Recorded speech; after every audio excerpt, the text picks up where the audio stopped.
Olá, quarta-feira, 24 de setembro, começa agora o Giro Fortaleza. Vamos aos destaques da edição de hoje. Operação Capital Limpa e Ordenada reforça combate ao descarte irregular de lixo e à ocupação desordenada em Fortaleza. No bairro Aldeota, o muro construído de maneira irregular foi destruído. Prefeitura de Fortaleza realiza oficina de capacitação para lideranças e entidades interessadas em disputar mais de 1.000 novas moradias do programa Minha Casa Minha Vida na modalidade Entidades. Solidariedade. Prefeitura de Fortaleza promove encontro com famílias doadoras de órgãos. Este foi o 13º encontro promovido pela Comissão Intra-Hospitalar de Doação de Órgãos e Tecidos da unidade. Essas e outras notícias a partir de agora no Giro Fortaleza.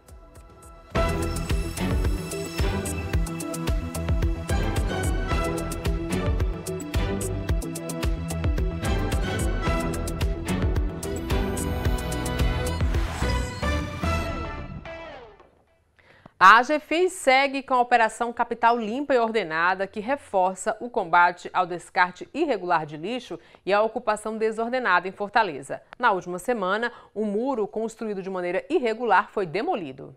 Na última sexta-feira, a AGEFIS já havia realizado a demolição de um muro construído de forma irregular a partir da junção de 3 terrenos na rua Marechal Rondon, no bairro Aldeota. A estrutura avançava sobre a pista, prejudicando pedestres e veículos. A Operação Capital Limpa e Ordenada reúne órgãos da Prefeitura em diferentes pontos da cidade. Desde o início das atividades, já foram mais de 1.600 fiscalizações que resultaram em mais de 500 autos de infração e quase 500 notificações. A população do local pedia muito a presença da Prefeitura, atuante em todos os segmentos, então é uma saturação que envolve diversas secretarias, não é somente a AGEFIS. A AGEFIS é uma parte de um todo, então tem a Secretaria de Conservação, a Regional presente também, Secretaria de Infraestrutura, a AMC. Então dentro desse segmento se faz todo um conglomerado, onde a Prefeitura está atuante, presente naquele local, ordenando e tornando Fortaleza melhor para todos. De acordo com o Código da Cidade, é proibido impedir a circulação de pessoas ou veículos em vias públicas. A infração é considerada leve, as penalidades vão desde multa simples até a remoção das irregularidades. Nosso objetivo mais é um pouco além de multar, é de tornar uma Fortaleza realmente melhor, é respeitar todo mundo, entender, explicar, é dar oportunidade para todos. Então muitas vezes o empreendedor, o pequeno empreendedor, ele falta o conhecimento.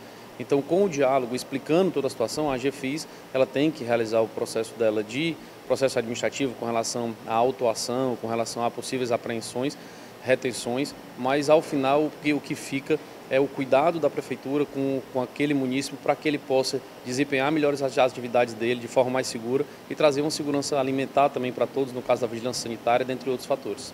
A Operação Capital Limpa e Ordenada conta com a parceria de órgãos como a Autarquia Municipal de Trânsito e Cidadania, a Secretaria da Conservação e Serviços Públicos, a Secretaria da Infraestrutura e as regionais da cidade. As denúncias podem ser feitas pelo telefone 156 ou pelo aplicativo Fiscalize Fortaleza, disponível para Android e iOS.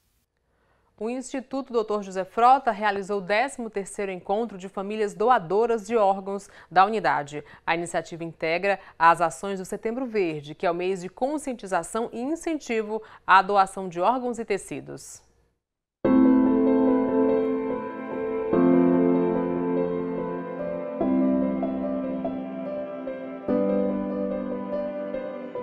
Emoção à flor da pele, no olhar, no sorriso estampado na camisa, a saudade mesmo silenciosa grita. A trilha sonora cria uma atmosfera ainda mais cheia de emoção.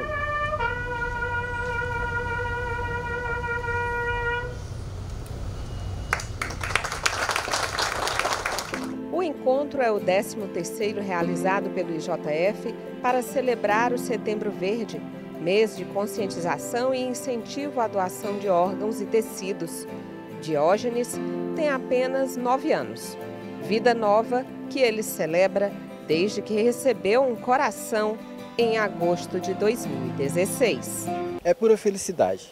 A única palavra que a gente encontra é gratidão. Gratidão a essa logística. Eu não posso citar um setor, é logística, é a captação, é o transporte, é quem trabalha nos hospitais, é quem acolhe essas famílias. Então isso é de fundamental importância. É as propagandas, é as campanhas de doação, que todas elas são muito importantes para a vida de um transplantado, porque são muitos amigos na fila. Estão mais de 45 mil pessoas esperando um órgão.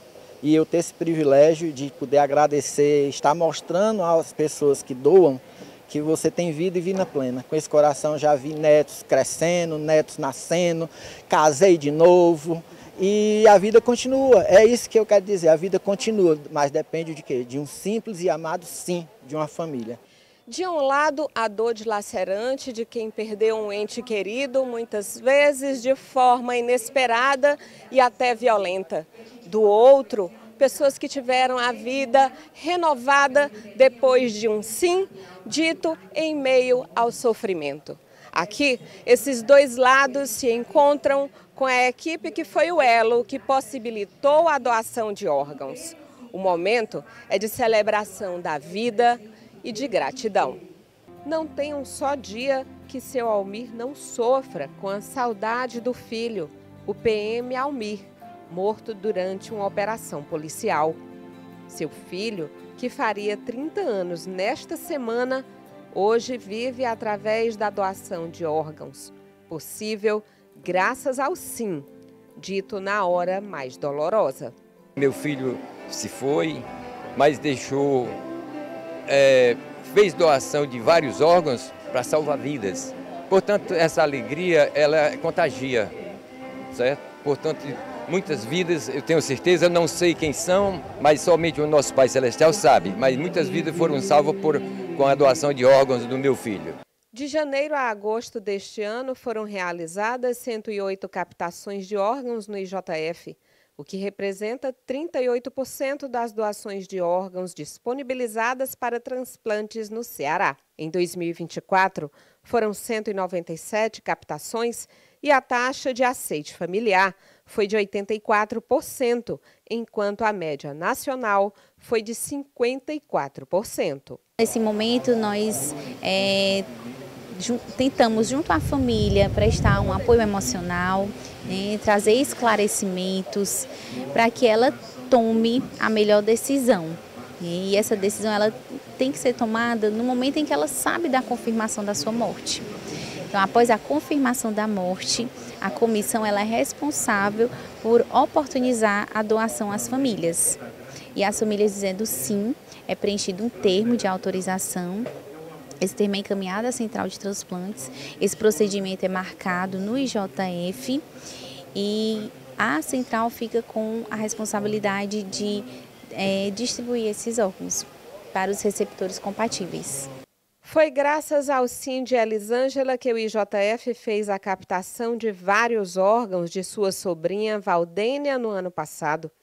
A dor da perda não passa, mas agora ela é acompanhada da alegria que nasceu da solidariedade. Eu, de imediato, sim, mas eu não era a palavra final, né? A palavra final tinha que ser a mãe dela e a irmã, e eles de imediato também autorizaram, sabe?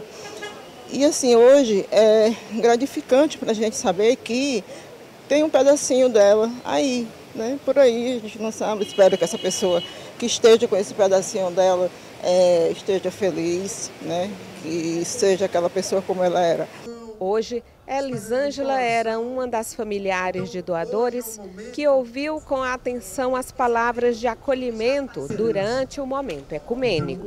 Hoje nós vivemos um momento de gratidão, de memórias e de renovar a esperança. Então é o 13º encontro das famílias doadoras de órgãos do IJF. E esse evento é importante para acolher melhor essas famílias que passaram por um momento tão traumático, estreitar laços com a instituição e mostrar que quando você doa, você pode renascer em outro paciente. Transformar a dor do luto em um ato de amor. É assim que, mais uma vez, o povo cearense reafirma o seu caráter generoso e e solidário. Fortaleza ela é uma referência, né, tanto na captação como também na parte de transplante. E essa referência ela se faz desde lá no IJF, quando se faz a captação. É digamos, o hospital que mais faz captação aqui no estado do Ceará e um dos maiores também do Brasil.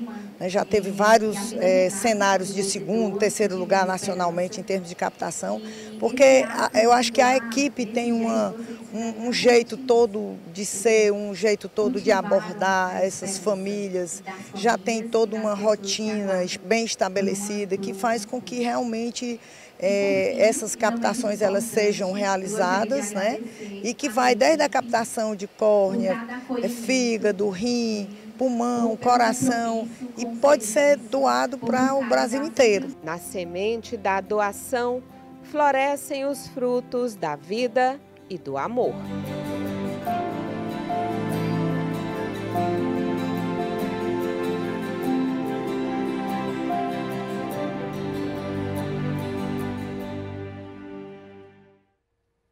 Que exemplo dessas famílias, difícil não se emocionar.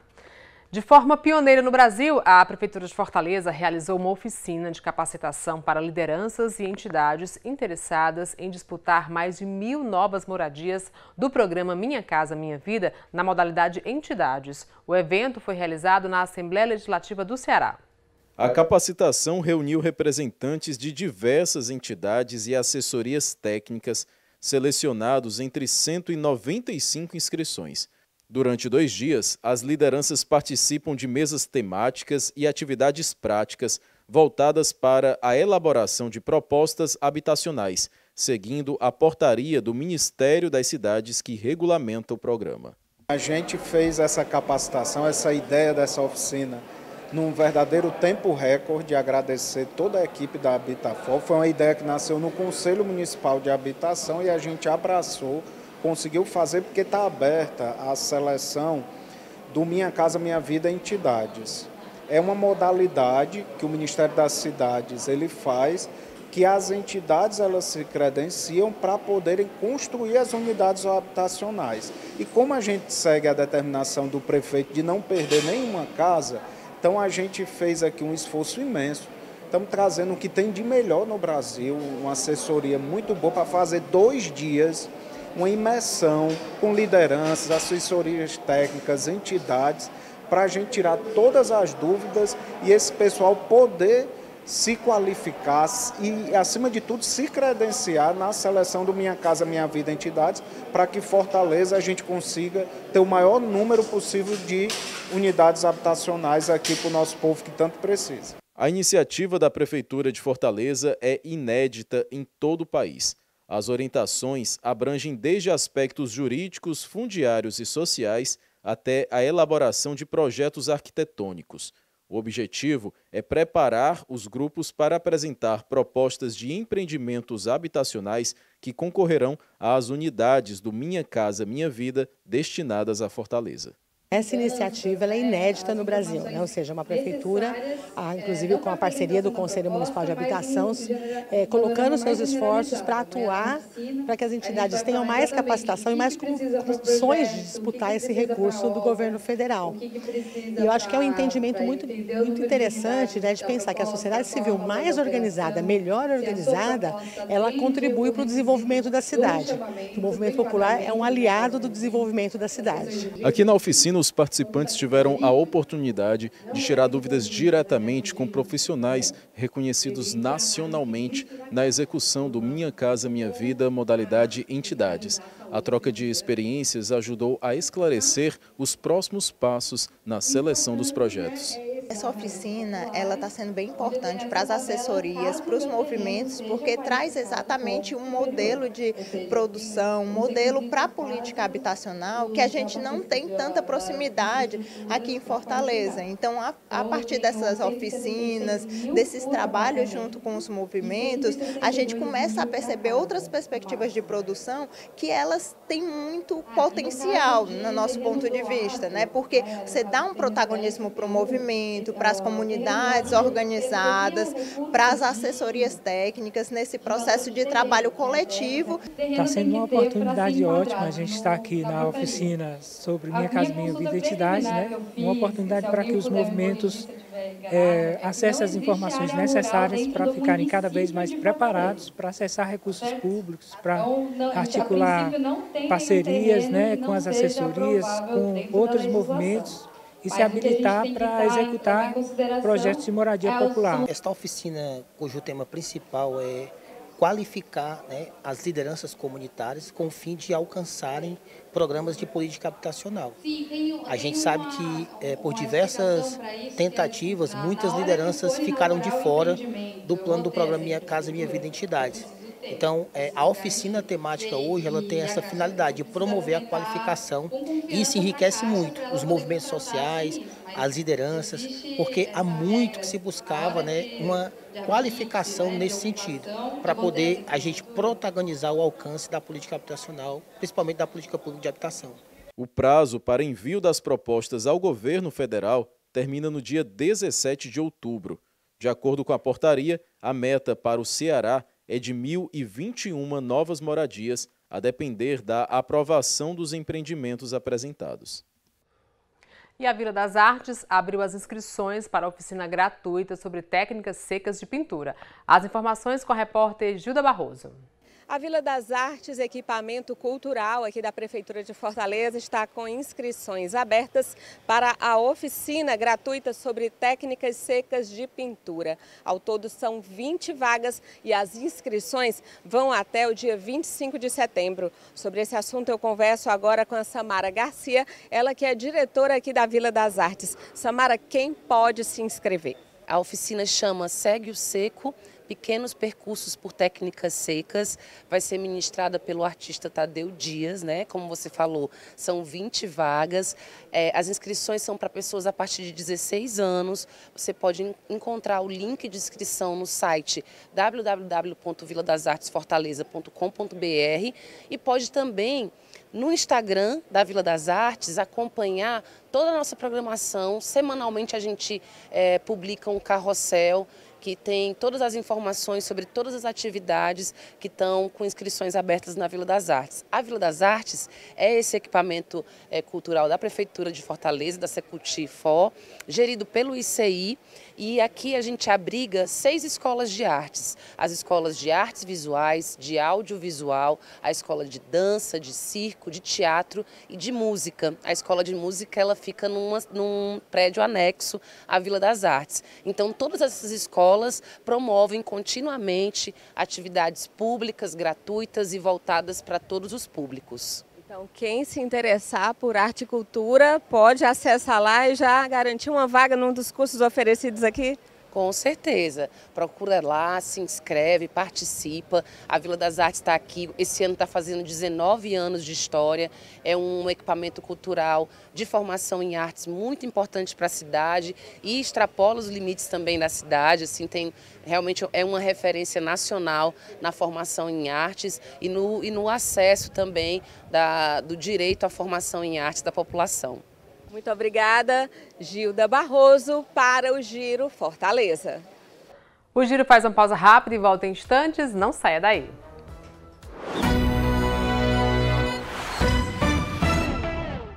Giro Fortaleza de volta e eu recebo aqui no estúdio do Giro o Apolo Scherer Filho, que é corretor de imóveis e vice-presidente do Cresce Ceará. Um prazer recebê-lo aqui. Vamos conversar hoje sobre a relação entre proprietários e inquilinos. É uma relação necessária, mas que muitas vezes ela é complicada, né? Que direitos e que deveres envolvem tem o inquilino e tem o proprietário? Bem, Daniele, obrigado pelo espaço, obrigado por conceder esse espaço e eu espero aqui trazer as melhores informações para a sociedade. Em relação a essa parte da locação entre o locador e locatário, nós temos, primeiramente, dizer que nós temos uma lei, né, que ela normatiza os contratos de locação, é a Lei 8245 de 91. Então, lá no artigo 22 e artigo 23, ela é uma lei bem didática. Ela elenca quais são os direitos e deveres do locador e quais são os direitos e deveres do locatário. por exemplo, do locador, é entregar ao locatário um imóvel que esteja em condições de habitabilidade. Esse é o básico, né? Para ter uma boa relação locatícia. Um dever do locatário, que acredito eu que não precisava nem ter na lei, é de pagar corretamente os aluguéis. Então essa lei, a Lei 8245, ela é muito complexa, didática, e ela traz um rol extenso, inclusive, tanto dos direitos do locador quanto os direitos e deveres do locatário. Entre eles, tem a parte das benfeitorias, né? A parte estrutural, em regra, fica como responsabilidade do proprietário. Já a parte de manutenção fica em regra de responsabilidade do inquilino. Você fala em regra, mas é uma coisa que pode ser conversada, né? Antes de se alugar, pode colocar em contrato algo diferente disso? Perfeito. Inclusive tem um princípio que norteia as locações imobiliárias, que é o princípio da autonomia da vontade das partes. Ou seja, as partes são livres para pactuar de uma maneira que seja interessante tanto para o locador quanto para o locatário. A lei ela serve para dar um parâmetro, para dar um norte. Porém, nada impede que locador e locatário entrem num senso em relação à data do pagamento, em relação aos índices de reajuste, entre outros pontos que podem ser, logicamente, negociados. Quando a gente fala de reajuste de um aluguel, o que é que vai incidir sobre esse reajuste? Ele tem que estar informado no contrato, como é que vai ser, como é que funciona? Bem, em relação ao reajuste, ele já vem expresso em lei. Caso não tenha no contrato, isso não impede do locador cobrar ao inquilino, porque é algo que é previsto em lei e é prático do mercado imobiliário. Esse reajuste, antes da lei de locações, que essa lei é de 91, antes podia fazer reajuste de 6 em 6 meses, menos de um ano.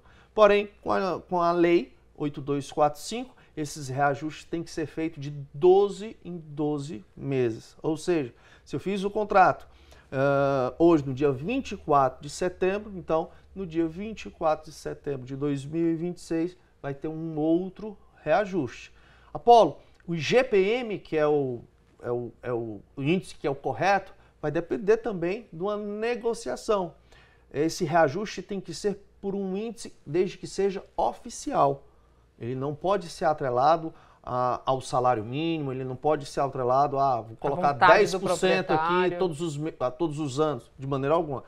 Tem que escolher um índice e esse índice vai ser o que vai dar essa base de cálculo no seu contrato de locação. Uma coisa que costuma dar sempre problema, um pouco de atrito, é quando eu vou devolver o imóvel, né? Às vezes o proprietário reclama porque está com alguma avaria, algum problema. Como é que tem que ser essa devolução? Perfeito, Daniele. Em relação, eu digo sempre que os dois principais problemas de um contrato de locação, de uma relação locatícia, primeiro é a inadimplência e segundo é na hora de devolver o imóvel. Porque o locador vai dizer, olha, eu entreguei esse imóvel bem melhor do que está. O inquilino, por sua vez, vai dizer, olha, eu estou entregando esse imóvel melhor do que eu recebi. Então, é interessante que tanto o locador como o locatário façam uma vistoria de entrada. Essa vistoria, tanto o locador como o locatário, vão tirar fotos, vão fazer vídeos, fazer um relatório de como está a situação do imóvel. Por isso que eu acho que é sempre importante a figura do corretor de imóveis, tá? O corretor de imóveis, ele é o profissional justamente que vai fazer tanto o contrato de locação, tanto fazer a vistoria, análise cadastral. Então, em relação a a parte da danificação do imóvel, a gente vai ver, no final do contrato, nós vamos fazer uma outra vistoria, por isso que é importante a vistoria inicial. E a gente vai comparar essas duas vistorias. Será que realmente a porta de entrada, por exemplo, está danificada desse jeito? Será que ela já estava danificada? Então, por isso que é importante esse termo de vistoria inicial. A gente vai fazer um comparativo. Tudo bem direitinho? Sim, porque hoje em dia nós temos um celular, né? Uma facilidade, faz fotos, vídeos. Além disso, ainda eu coloco por escrito, é importante, o corretor coloca, faz o termo de vistoria, pegando a assinatura tanto do locador quanto do locatário, Porque a nossa missão e a nossa finalidade é que tanto o locador como o locatário estejam assegurados. Problemas podem surgir. O que a gente faz é em relação à solução dos problemas. A questão de quem mora no condomínio, a questão do condomínio também, ele já fica dentro do aluguel, isso é acordado, como é que funciona? Em relação ao condomínio, os condomínios cobram uma taxa que se chama taxa condominial. E muitos contratos de locação, nós colocamos também que é dever do inquilino pagar essa taxa condominial. Em regra, é do proprietário. Porém, pode as partes, em comum acordo, fazer esse ajuste, tá?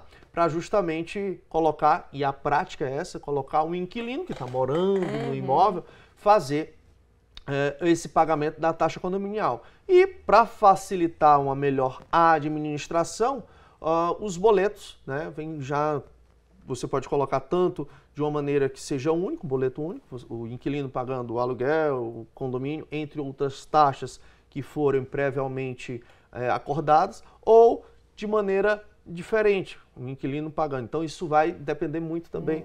Aí voltamos ao princípio da autonomia da vontade da parte. Que foi acordado, não existe nenhuma regra a respeito desse pagamento. Entendi. E o IPTU, de quem é a responsabilidade? Da mesma forma, é a mesma linha de raciocínio da taxa condominial. O IPTU, de acordo com o Código Tributário Nacional, a regra do IPTU, a responsabilidade é do proprietário. Porém, na lei de locação, ela coloca uma disponibilidade das partes acordarem. O nosso mercado imobiliário, eu digo nosso mercado, o mercado imobiliário nacional, não estou me restringindo apenas a Fortaleza, apenas ao Ceará, o nosso mercado imobiliário, ele já tem um costume de colocar essa responsabilidade do IPTU para o inquilino. Então, em regra, a responsabilidade é do proprietário. Porém, se tiver algum dispositivo no contrato de locação, essa responsabilidade passa a ser do locatário. Entendi. Eu fiz um contrato, eu vou precisar me mudar, não vou conseguir cumprir aquele contrato que é no mínimo de 1 ano, né? Quais os prejuízos? O que pode acontecer? Bem, a própria lei, a lei de locação, no artigo 4º, ela prevê já essa situação. Caso o inquilino tenha feito um contrato de 30 meses e vamos imaginar que lá pelo 8º mês ela vai querer rescindir o contrato, ela vai ter que pagar uma multa, mas essa multa é proporcional ao tempo que ele já continuou no imóvel. Existe uma exceção, que é se o inquilino for transferido da sua empresa. Vamos dizer que o inquilino é empregado de uma determinada empresa e ele é transferido para um outro município, para um outro estado. E aí sim, ele apresenta esse atestado da empresa e aí ele fica isento dessa multa. Mas em regra, os inquilinos pagam uma multa, tá? Uma multa proporcional ao tempo do contrato. E se for o contrário, o proprietário pediu o imóvel antes de acabar o contrato? Perfeito, essa pergunta é muito pertinente, Daniele. Em relação ao proprietário, o artigo 4º, ele já começa dizendo: o locador não pode reaver um imóvel. E muitos acham que o locador pode pagar essa multa.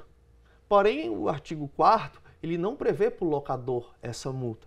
Pode sim existir um acordo entre as partes que o locador, para remediar aquela situação, até porque o inquilino teve que pagar a mudança, fez algumas alterações, pode sim haver uma negociação entre as partes para justamente ter uma multa, o locador pagar algum valor. Mas, em regra, o locador ele não pode pedir um imóvel de volta, a não ser que seja para uso próprio, se for em relação à falta de pagamento do inquilino, se tiver com algum problema estrutural, que a inspeção predial oriente a esvaziar o imóvel. São essas as hipóteses em que o locador pode pedir o imóvel de volta. Apolo, e caução? Como é que funciona o pagamento do caução? Ele serve para quê? Pronto, a caução ela pode ser de bem imóvel e de bem móvel.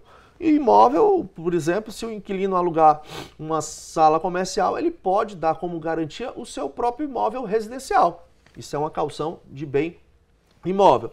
Já a caução de bem móvel, ela pode ser em dinheiro, né, que é bem usual, é bem comum no mercado das locações, a caução em dinheiro. Essa caução é até 3 vezes o valor do aluguel. Muitos locadores, até mesmo por falta de informação, acabam pedindo 3 vezes o valor do aluguel, condomínio, IPTU. Tem que ficar claro isso. Lá na lei de locação, ela fala que é 3 vezes o valor do aluguel e não do aluguel e encargos. É apenas do aluguel. Essa caução, ela fica armazenada numa poupança, tá? Que ao final do contrato de locação, ela tem que retornar ao inquilino corrigido com os índices da poupança. Agora, vai depender, aí entra o lado de novo, novamente, da vistoria. Se o imóvel tiver realmente precisando de alguns reparos, esse valor da caução vai ser utilizado para fazer esses reparos que precisam no imóvel. A garantia da caução, ela não é apenas relacionada à inadimplência, ela é relacionada também para a estrutura do imóvel. Se o locador entregou um imóvel, por exemplo, pintado, nada mais justo que o inquilino também devolva o imóvel pintado. Se foi verificado na vistoria que o imóvel não está pintado, aí utiliza-se esse valor da caução para entregar. Pode-se também, Paulo, usar essa caução como um mês, 2 ou 3, tipo, os últimos meses não ser pago, já usar o valor do caução? Isso é... Essa prática, Daniele, é um pouco comum, porém, nós, corretores de imóveis, eu perguntei porque eu sei que acontece. Nós não orientamos. Por quê? Ninguém garante que o inquilino vai entregar o imóvel em boas condições. Ninguém garante que o inquilino vai entregar o imóvel com as contas da Energias tudo ok. Como é que vai garantir? Então, caso você faça esse abatimento do aluguel, você como locador, você como imobiliária, você como corretor de imóveis, você pode ter um prejuízo lá na frente. Entendi. Que aí o contrato vai ficar sem garantia ao final do seu lapso temporal e precisando de alguns reparos, onde é que está essa garantia? Entendi. Só uma dúvida que você falou aí, que me veio à mente, a questão do aluguel, da água e da luz. Mas hoje em dia é tudo no CPF do próprio inquilino, né? Se ele não quitar, o problema é do inquilino. Ou fica para o proprietário, ou fica para o imóvel. Não fica mais para o imóvel, né? Bem, as companhias, né, tanto de energia quanto de água, faz esse débito em relação ao CPF. Por isso que é muito importante para os locadores, antes mesmo do inquilino entrar no imóvel, solicitar que eles vão até as companhias, tá? Tanto de água quanto de energia, para fazer essa mudança de titularidade. Porque o que é que acontece no dia a dia? O inquilino não passa, fica o débito na conta do locador. E isso que o corretor de imóveis está sempre disposto a não ter, ao locador não cair nesse tipo de armadilha. Entendi. Para a gente finalizar, como é que a gente pode fazer para evitar problemas nessa relação?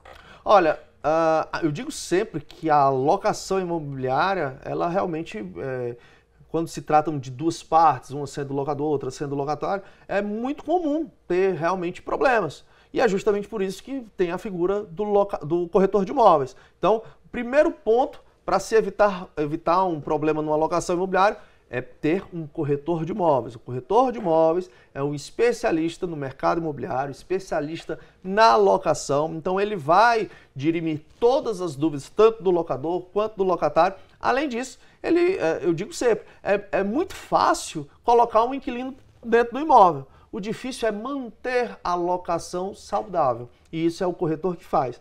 E, logicamente, o segundo ponto é ter um contrato de locação bem feito, é ter um termo de vistoria bem feito e realizado de uma forma adequada. Então, todos esses ingredientes trazem proteção ao contrato de locação. O contrato ele precisa sempre ser refeito a cada ano ou feito uma vez ele se renova automaticamente? Ele pode tanto ser refeito, caso termine o prazo da locação, ou fazer um aditivo relacionado aos prazos.